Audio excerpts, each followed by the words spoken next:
Hey guys, so today I want to talk to you a little bit more about Battlefield Hardline. Now unfortunately we do only have about 4 days left of the beta. It does end on the 24th of this month, so on the coming Tuesday, unfortunately, we will lose access to this game. So if you haven't had much chance to play it yet, I would definitely recommend clearing your calendar and making as much time for this game as you can this weekend.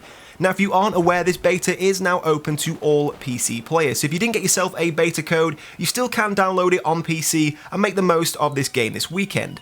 Now, hopefully we will be seeing a open beta pretty soon. Of course, technically this has been a closed beta, but maybe near the time of release we will see an open beta that can be played on the Xbox One and the PlayStation 3 and Xbox 360, because of course this game is coming out across all platforms, so it definitely would be good to see all players able to test this game out before they buy. Now, before we move on, I'd just like to remind you guys, today's video is your last opportunity to be in with a chance of winning Battlefield Hardline. So if you would like to win this game, all you have to do is leave a like on the video and leave a comment down below, and as I said previously, I will be picking winners towards the end of the month. So, the Battlefield Hardline beta. Unfortunately, I haven't had as much chance as I would have liked to have played this game. Of course, I think everybody would have just liked to have played this game every hour of the day, but of course, with only the one map and the 2 game modes, it does get a little bit repetitive, a little bit boring after a while. Of course, my wish for a second map in the big update didn't quite materialise, so we are just still playing the one map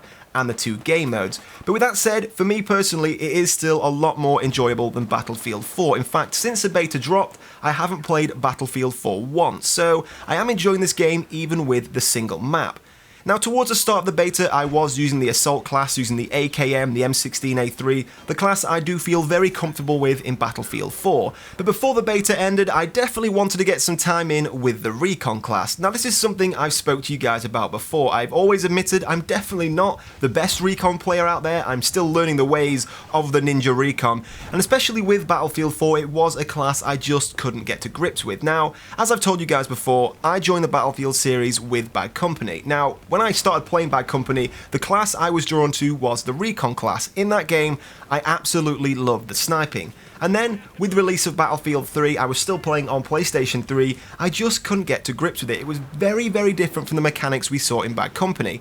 And then with Battlefield 4, the adaptation and the addition of now the zeroing, the way the weapons move, the stray, and of course, the bad hit reg and the netcode just meant sniping for me in Battlefield 4 never really materialised. So, up till now, I have been very wary of using the Recon class in Battlefield Hardline. So as you can probably guess, for anyone who has used the sniper rifle in this beta, so far I have actually been very, very surprised.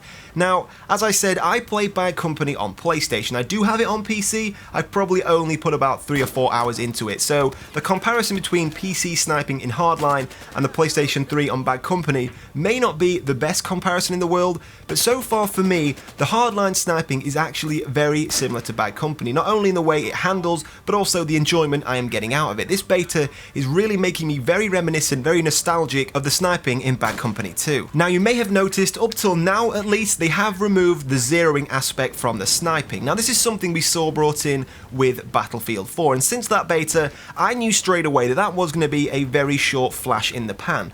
Now, I've told you guys before, I do a lot of shooting in real life, so I know about zeroing high-powered scopes. It is actually something I gave a small little guide to in Battlefield 4, and I knew straight away that trying to zero a weapon on the move whilst your target's moving is just going to be something that isn't that useful. So just counting for the drop, as we've done in every Battlefield title, leaving the zero on the standard maybe 100 or 200 meters, and just counting for the drop by moving the scope up is something that all players were going to do. Now, I think, of course, Battlefield have become aware of that because they've now removed that zeroing aspect from the game. It was probably never widely used and it didn't really have much use. Now, so far, I've noticed the sway of the weapons left and right is still in the game, but it has been reduced slightly from Battlefield 4, which is probably why it does feel a little bit more similar to Bad Company. Of course, in that game, there was absolutely no weapon sway at all. All you had to count for was the drop of the bullet, so probably a little slightly unrealistic, but it did make it a little bit easier to do. Now, on top of that, whether or not it's the netcode issues are being fixed, maybe the tick rate, or maybe the hitboxes around the players have been improved, but so far, I find myself getting headshots, especially on moving targets, a lot easier than I ever did in Battlefield 4. In fact, so far, the first couple of hours using the sniper rifle, I've really been surprising myself with the shots I've been managing to pull off. So all of this led me to think, well, what else in this game is similar to Bad Company? Now, there have been a lot of people out there saying, well, this game has worse graphics than Battlefield 4, it feels a lot more arcadey, and that made me realise, well, aren't these all the things we all really loved and enjoyed about Bad Company? So I've started to think that maybe if this game wasn't Battlefield Hardline but Battlefield Bad Company Hardline, I think a lot more people would be enjoying this title, because it does seem a little bit odd that these are all the things people have been wanting to see in a new Bad Company game. Everyone enjoyed the lot more laid back, maybe a little bit arcadey feel of Bad Company that they wanted to see return. And now we're seeing all of these aspects in Battlefield Hardline, a lot of people are complaining, so to me it doesn't really make sense. So this game could, for all intents and purposes, apart from the title, it may as well be a Bad Company game, and I think if it had come with that Bad Company title, a lot less people would be complaining. So that's just my short theory on the idea. I'd love to hear from you down in the comments below. What are your theories on that?